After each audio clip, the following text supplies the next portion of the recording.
The topic for the present video is why minimum 12 subjects are taken for the pivotal bioequivalence study. You might have heard about the number of subjects, and the number of subject is 12. So from where this 12 subject concept came?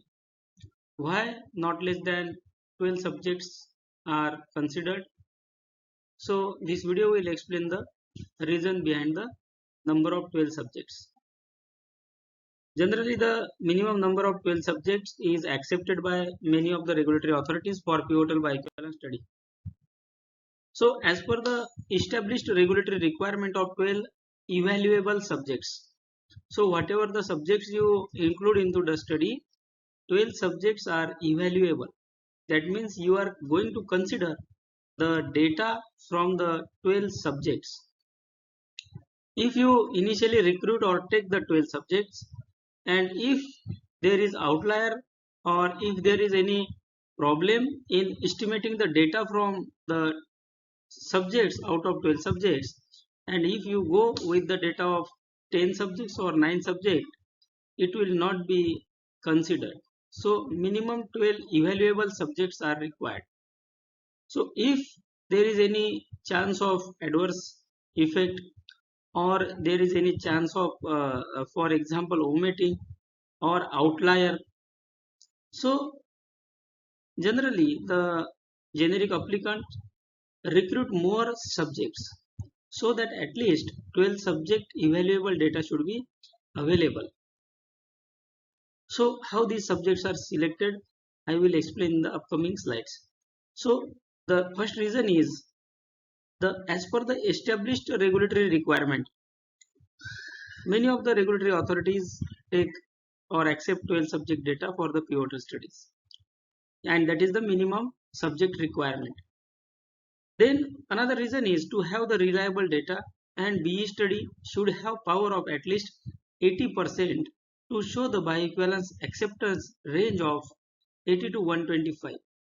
So number of subjects should not be less than 12 because it will lead to low power of the study, and the 80% power is at least required. Now what is power? Many of the people don't understand about the power concept. So power of the B study is the probability of correctly accepting the bioequivalence. In other words, power of the study represents the probability of finding a difference that exists in the population. That means if you select less number of subjects, then there is probability that you will falsely accept the bioequivalence. That means bioequivalence is not there, but because of the less number of subjects, bioequivalence is coming. Or opposite to that, bioequivalence is there, but because of the low number of subject or less number of subject, the study is failing. So power of the B study is the probability of correctly accepting the bioequivalence. That means it is a prerequisite or a requirement that if you want to show the bioequivalence, at least 12 subjects should be there. Then power of the study represent the probability of finding a difference that exists in the population, and difference between the test and reference formulation in case of generic formulation application. Power is usually set at 80%, and 80% means if there are true effects to be found in 100 different studies with 80% power, then only 80 out of the 100 statistical test will detect them. If sufficient power is not ensured, the study may not be able to detect a true effect at all. So the aim of bioequivalence study is to find out the similarity and difference between the rate and extent of the absorption of drug in the reference formulation with the test formulation. So sufficient power of 80% is required, and 12 subject is the reason for selection considering the power of the study. Then how to select the subjects? From the pilot bioequivalence study, you can go for the pivotal bioequivalence study, or if you are knowing about the variability of the API, then directly you can go for the pivotal bioequivalence study with some number of subjects. Subjects are to be selected for permitting detection of differences between pharmaceutical products. Subjects can be estimated based on knowledge of the formulation performance in vivo and pharmacokinetic variability of the API.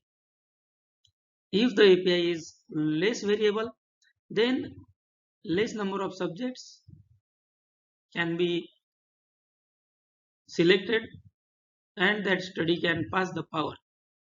But if the molecule is highly variable, then you will need more number of subjects.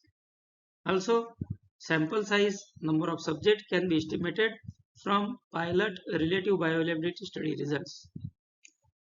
So generally, before going to full scale pivotal B study, generally pilot study is performed.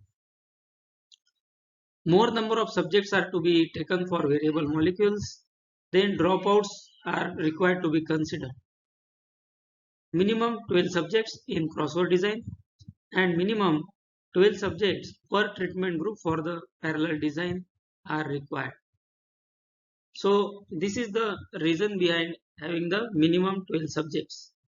But as per my experience and as per the generic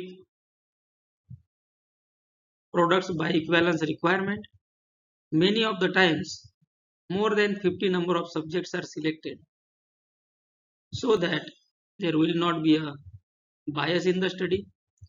There will be the consideration for variation of the molecule, and you can finish the study at once. There will not be any failure because of the less number of subjects. So let's meet you soon with another informative video. Till then, take care and please do like, share and subscribe to this channel. Share these videos to your friends and colleagues so that they will have the good understanding about these topics. Also, the questions related to bioequivalence studies are always asked into the interviews for pharmaceutical professionals. So the students and professionals should have good understanding about the bioequivalence topic. Thank you.